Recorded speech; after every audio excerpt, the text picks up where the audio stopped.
동백나무. 동백나무는 겨울꽃일까? 봄을 알리는 봄꽃일까? 이름에 겨울 동자를 붙였으니 겨울일 듯도 하고 이른 봄 소식을 전할 때 동백나무를 들먹이니 봄일 듯도 싶다. 그러나 아주 따뜻한 남쪽의 섬지방 동백나무의 제고장에 가보면 동백나무는 겨울꽃임을 알 수 있다. 그곳에서는 1월이면 벌써 동백꽃이 한창이기 때문이다.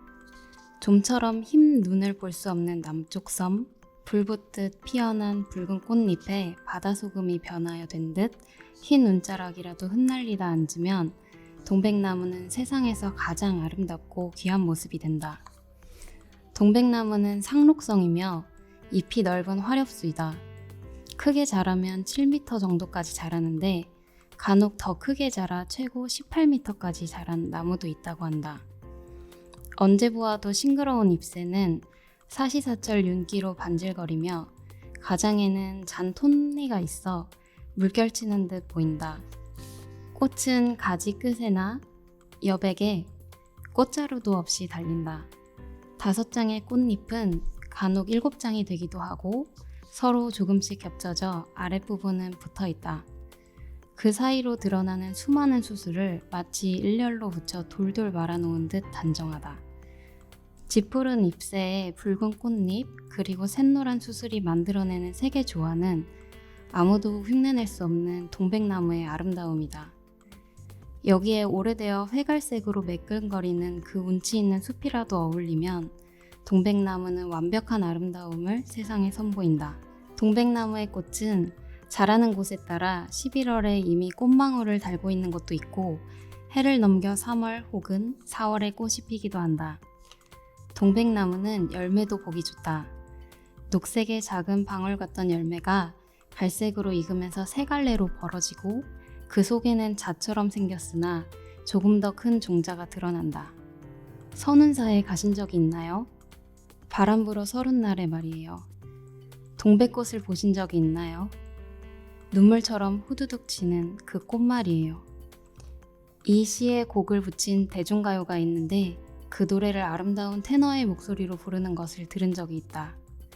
동백꽃의 그 장렬한 낙화를 두고 눈물처럼 후두둑 진다는 이 시보다 더욱 마음에 닿게 표현할 수는 없을 것이다. 동백나무의 꽃이 지는 모습은 보는 이들 누구에게나 선연하게 가슴에 남겨준다. 꽃잎 하나 상하지 않은 그 붉은 꽃덩어리가 그대로 툭툭 떨어지기 때문이다. 그래서 사람들은 이 모습을 두고 가장 극적인 아름다움을 이야기하곤 하지만 제주도나 이웃 일본에서는 이를 불길하게 여기기도 한다.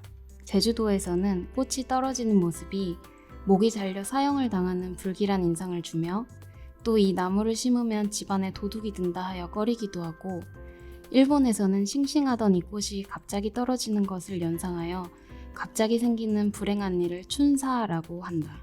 춘은 동백나무를 가리킨다. 동백나무는 동양의 꽃이지만 서양에 소개되어 많은 인기를 모았고 정열의 붉은색으로 많은 노래와 시와 소설의 소재가 되었다. 대표적인 것으로 뒤마의 소설 춘희와 이를 변형하여 오페라로 한 베르디의 춘희가 있다. 라트리비아타라고 부르는 이 오페라의 주인공 비올레타는 한 달 가운데 25일은 흰 동백을 5일은 붉은 동백을 들고 사교계에 나오는 창녀였다.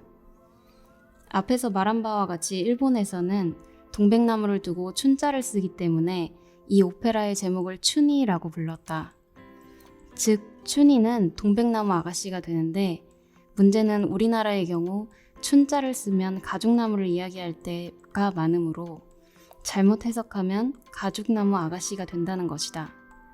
내 생각에는 제목만으로는 추측하기 어려운 어정쩡한 일본 제목을 쓰느니 이 오페라를 두고 번역하여 제목을 붙이려면 동백나무 아가씨 아니면 차라리 원제 그대로 라트리비아타라고 쓰는 편이 옳지 않은가 싶다. 우리나라에서도 무사람들의 심금을 울린 그 유명한 동백아가씨라는 노래가 있다. 동백나무의 학명은 카멜리아 자포니카이다. 여기서 모든 동백나무 종류를 총칭하는 총명 카멜리아는 17세기경 체코슬라바키아의 선교사 케멜이 세계를 여행하면서 동백을 수집하여 유럽에 소개하였기에 그 이름을 붙였다고 하며, 종소명 자포니카는 일본산이라는 뜻이나 우리나라는 물론 중국에도 자라고 있다. 우리나라에서는 주로 남쪽의 섬지방에 분포하나 바닷가에는 해류의 영향으로 조금 더 북쪽으로 올라간다. 동백나무가 자랄 수 있는 북한계서는 내륙에서는 지리산 화엄사를 들고 해안으로 가서 서쪽으로는 충남 서산이라 하고 섬으로는 대청도까지 올라가고 동쪽으로는 울릉도가 끝이다. 간혹 특별히 추위에 내성이 강한 나무들은 더 올라와 자라기도 한다. 우리나라에는 곳곳에 사연과 전설을 간직한 아름다운 동백숲이 있고 덜어는 천연기념물로 지정되어 보호되기도 한다. 육지부의 서쪽 끝이라는 서천 마량리의 동백정은 천연기념물 제169호인데 300년 전 마량 첨사가 꿈에 바다에 밀려온 꽃뭉치를 심으면 만세의 웃음꽃이 핀다고 하여 그대로 바다에 나가 동백나무 꽃을 가져와 지금의 동산을 가꾸었다고 한다. 여수 오동도의 동백숲은 오동도의 부부가 귀향을 왔는데 남편이 고기를 잡으러 나간 틈을 타서 도둑이 부인을 겁탈하려 하자 도망치다 바다에 빠져 죽었는데, 그 부인을 묻은 자리에서 부인을 닮아 아름다운 동백나무가 자라기 시작하였다는 전설이 있다. 이 외에도 동백나무 숲으로 유명한 곳은 얼마든지 많다. 영남에서는 보기 드문 선 온산 앞바다의 목도는 동백꽃이 많아 동백섬이라 하고, 팔색조가 사는 거제도의 숲과 해남의 대흥사 동백나무 숲도 빠지지 않는다. 특히 거문도의 동백꽃은 붉다 못해 차라리 검게 느껴져 그 어느 동백꽃보다도 깊은 맛을 준다. 게다가 이 거문도에는 원해종이 아닌 흰 동백과 분홍 동백이 숲에서 자라고 있어 아주 귀하게 여긴다. 그러나 이러한 좋은 동백나무 숲이 요즘은 분재 등으로 순환이 심하다. 좋은 동백나무 숲에 가보면 나무를 캐어간 웅덩이가 곳곳에 나타나 마음을 아프게 한다. 이름만 동백섬이고 실제로 가보면 동백나무가 거의 없는 곳도 있다. 앞에서 말한 거문도의 분홍 동백도 작년에 발견하고는 워낙 귀한 것이어서 모두들 기뻐했는데, 그로부터 몇 달 뒤 누가 캐어갔다고 한다. 이 동백나무의 꽃의 특이한 점은 조매화라는 것이다. 조매화란 수분을 하는 데 있어서 벌과 나비가 아닌 새의 힘을 빌리는 꽃을 말한다. 크고 화려한 꽃이 많은 열대지방에서는 이러한 조매화를 간혹 볼 수 있지만 우리나라에서는 아마 동백나무가 유일한 듯하다. 동백나무의 꿀을 먹고 사는 이 새의 이름도 동박새이다. 동백나무에는 꿀이 많기는 하지만 곤충이 활동하기에 너무 이른 계절에 꽃이 피므로 녹색, 황금색, 흰색 깃털이 아름다운 작은 동박새가 주로 그 임무를 맡는다. 동박새는 작은 곤충도 잡아먹지만 동백나무 꽃이 피면 꿀을 따고 열매를 맺으면 이를 먹고 사는 새로 동백나무와 뗄 수 없는 사이이다. 서로 돕고 사는 이 동백나무와 동박새에게는 전설이 하나 있다. 옛날 어느 나라에 포악한 왕이 살고 있었다. 이 임금에게는 자리를 물려줄 후손이 없었으므로 자신이 죽으면 동생의 두 아들이 왕위를 물려받게 되어 있었다. 욕심 많은 왕은 그것이 싫어 동생의 두 아들을 죽일 궁리를 하였고, 동생이 이를 알고 자신의 아들을 멀리 보내고 대신 이들을 닮은 두 소년을 데려다 놓았다. 그러나 이것마저 눈치챈 왕은 멀리 보낸 동생의 아들 둘을 잡아다가 왕자가 아니니 동생에게 직접 죽이라고 명령하였다. 차마 자신의 아들을 죽이지 못한 동생은 스스로 자결을 하여 붉은 피를 흘리며 죽어갔고, 두 아들은 새로 변하여 날아갔다. 동생은 죽어서 동백나무로 변했으며, 이 나무가 크게 자라자 날아갔던 두 마리의 새가 다시 내려와 둥지를 틀고 살기 시작하였는데, 이 새가 바로 동박새이다. 동백나무 종자에서 나는 동백기름은 아주 유명하다. 늦가을 동백나무 열매가 벌어지면 마을의 안악들은 댕댕이 덩굴을 엮어 만든 바구니를 끼고 씨를 주우러 간다. 가득 모은 종자를 씻어 말리고 절구에 넣어 껍질을 부수고 키질을 하여 속살만 모은다. 속살만을 더 곱게 빻아서 삼배 주머니에 넣어 단단히 묶으면 기름떡이 되고, 이것을 기름판에 올려놓고 챈날을 얹고는 한편에 빗장을 채우고 다른 한편에는 무거운 돌을 올려놓으면 기름틀 밑으로 기름이 졸졸 흘러나온다. 이렇게 만드는 동백기름은 맑은 노란색인데 변하지도 않고 굳지도 않고 날아가지도 않는다.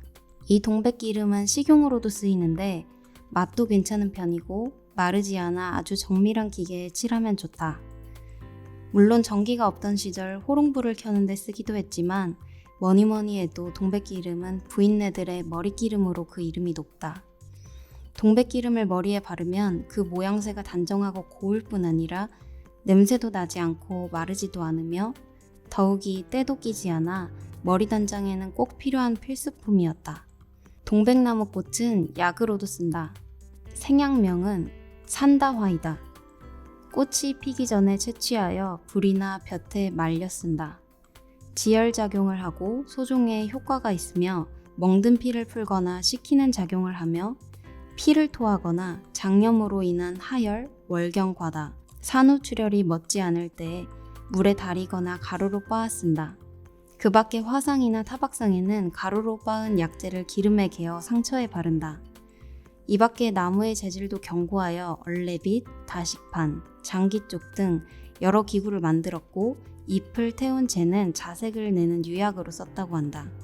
번식은 대개 종자를 뿌려 하는데 열매가 터지기 시작할 즈음 따서 종자를 고르고 3-4일간 물에 가라앉혔다가 젖은 모래를 섞어 묻어 겨울을 나고 봄에 파종한다.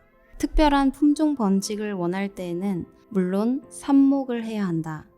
자라는 속도는 느리지만 오래 살아 좋고 땅이 깊고 비옥하며 양지 바른 곳을 좋아한다. 추위에 약한 것은 물론이고 전정도 싫어하므로 피하는 것이 좋다.